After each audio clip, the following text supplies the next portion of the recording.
Something is happening inside your body right now that most people completely ignore, and it's silently draining your energy, wrecking your sleep, and making you feel 10 years older than you actually are. I'm not talking about a disease. I'm not talking about something you need a prescription for. I'm talking about what happens to your digestive system when it stops working the way it was designed to, and how quickly everything else in your life falls apart when it does. Here's what I want you to think about for a second. When did you last wake up feeling genuinely light? Not groggy, not heavy, not with that familiar dull pressure sitting in your lower belly before you've even had your first sip of water. For a lot of people watching this right now, that feeling of real lightness, actual comfort in their own body, feels like something from years ago. Bloating that shows up no matter what you eat. Gas that hits at the worst possible moments. That constant sensation of fullness, like a brick is sitting inside you that never quite goes away. And then the bathroom. The anxiety around whether today is going to be a good day or another frustrating one. The straining, the waiting, the discomfort. This is the reality for an enormous number of people. And here's what makes it worse. Most of them are trying to fix it with the wrong tools entirely. And those wrong tools are actually making the problem deeper. I want to completely change how you think about your gut today. Because once you understand what's actually happening in there, the solution becomes almost embarrassingly obvious. And it starts with debunking something the wellness industry has made billions of dollars selling you as truth. Let's talk about the detox myth. For the last 2 decades, the idea that your colon is basically a dirty pipe that needs to be aggressively flushed out has been sold to us in every format imaginable. Detox teas, colon irrigation therapies, aggressive herbal supplements, powders that promise to drag out pounds of built-up waste. The messaging is always the same. Your gut is toxic, it's clogged, it's poisoning you from the inside, and you need to attack it to save yourself. Here is the truth that nobody selling you those products wants you to hear.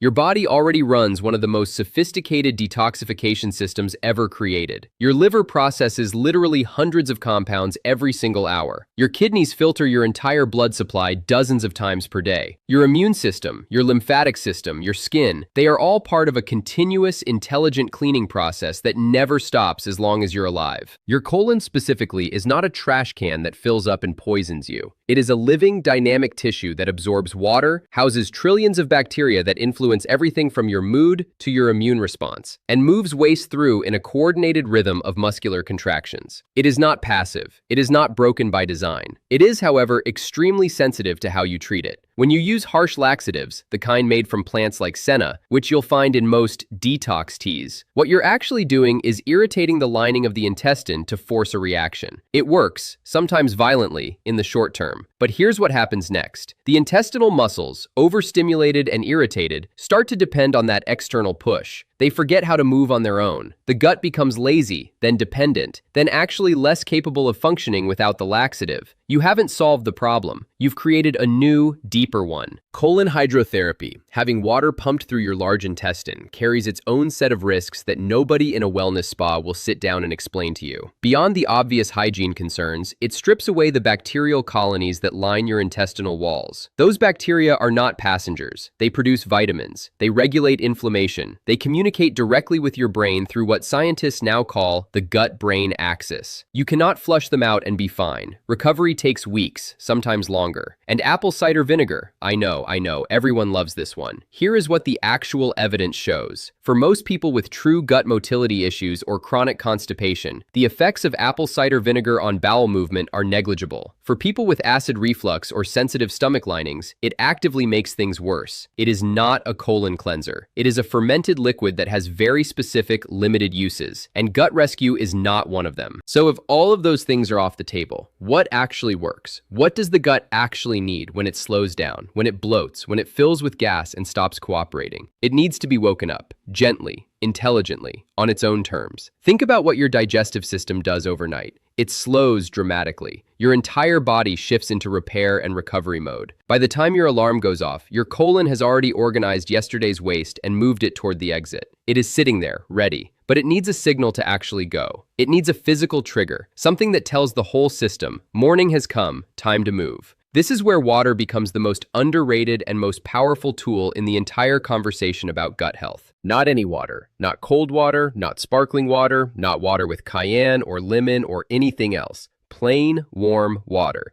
The temperature matters more than most people realize.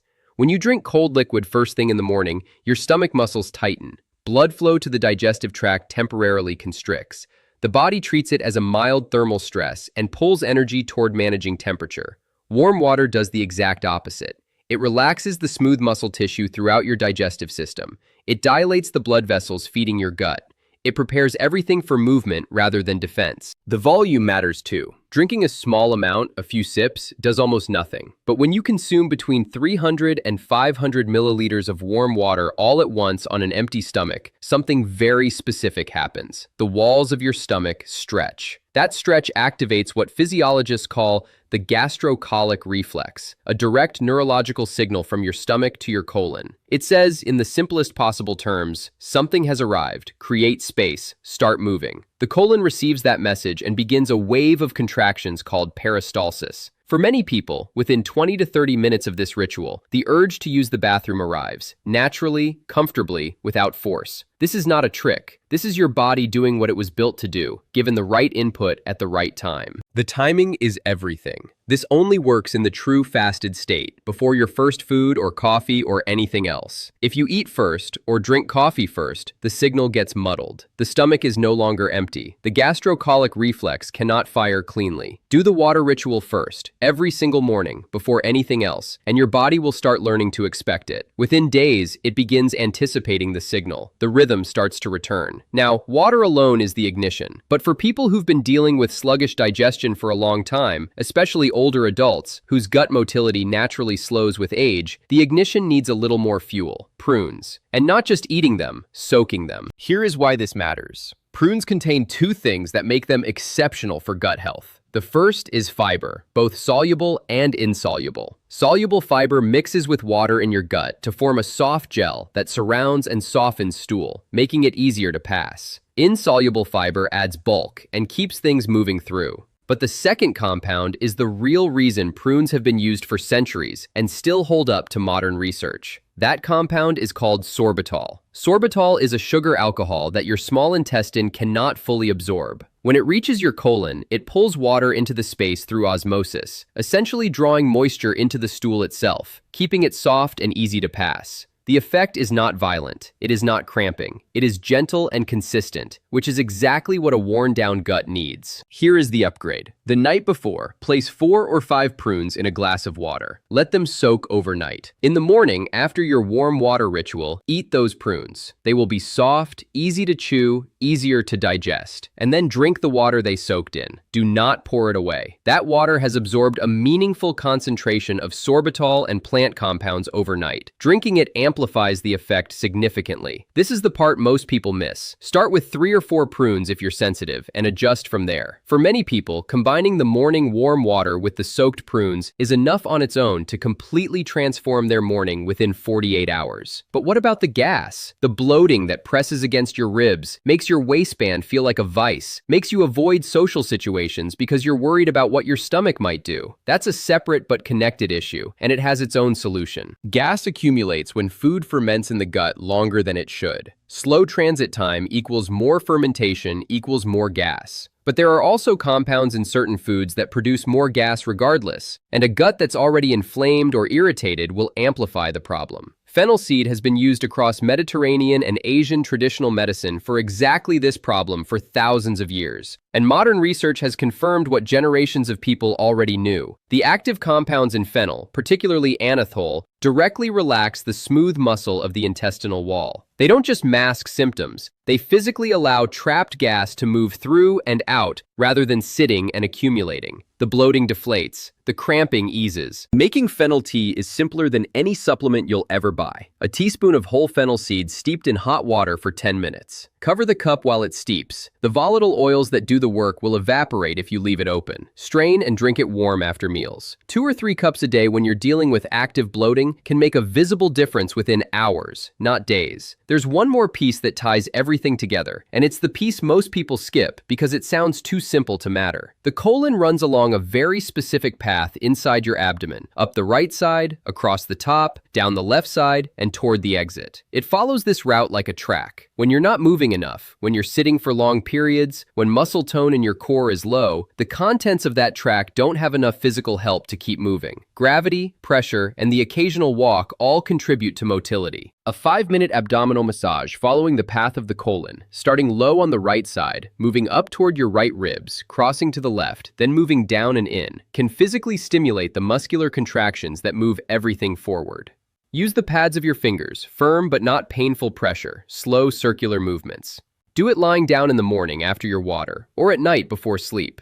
It takes almost no energy, and for people with limited mobility or sedentary lifestyles, it can substitute meaningfully for the gut stimulation that physical movement provides. And running through all of it, the non-negotiable foundation beneath every other strategy is hydration. Consistent, distributed hydration throughout the day, not 2 glasses in the morning and nothing until evening. Fiber without water is cement. If you increase fiber intake to help your gut and don't dramatically increase your water intake simultaneously, you will feel worse, not better. The two must move together. One practical note on timing. Try to drink the majority of your fluids before 5 or 6 in the evening, not because late hydration is harmful, but because sleep quality is inseparable from digestive health. Your gut runs its deepest repair cycles during sleep. Interrupting that sleep repeatedly to use the bathroom disrupts the recovery process your gut needs. So here's what I want you to actually do with this information. Tonight, before you go to bed, put 4 prunes in a glass of water and leave it in the kitchen. That's your only task tonight. Tomorrow morning, before you touch your phone, before you make coffee, before you do anything else, heat up about 2 cups of water until it's warm and comfortable, not boiling, and drink it calmly. Give your body 20 to 30 minutes. Then eat your soaked prunes and drink that water. Have breakfast 30 or 40 minutes later, something with real fiber, oats, fruit, seeds. Drink water consistently through the day. Make yourself a cup of fennel tea after lunch. Take a walk if you can, even 15 minutes. Do the abdominal massage at night. Repeat this on day 2. Most people feel a meaningful shift within those 2 days. Not a dramatic purge, not a crisis, a quiet, genuine normalization. Lighter, less pressure, more comfortable. The kind of relief that makes you realize how much energy you were spending just managing the discomfort you'd stopped noticing. This is not a cleanse. This is not a detox. This is you giving your body what it already knows how to use, in the right amount, at the right time, in the right sequence. Your gut is not broken. It has just been waiting for the right signal. Start tonight.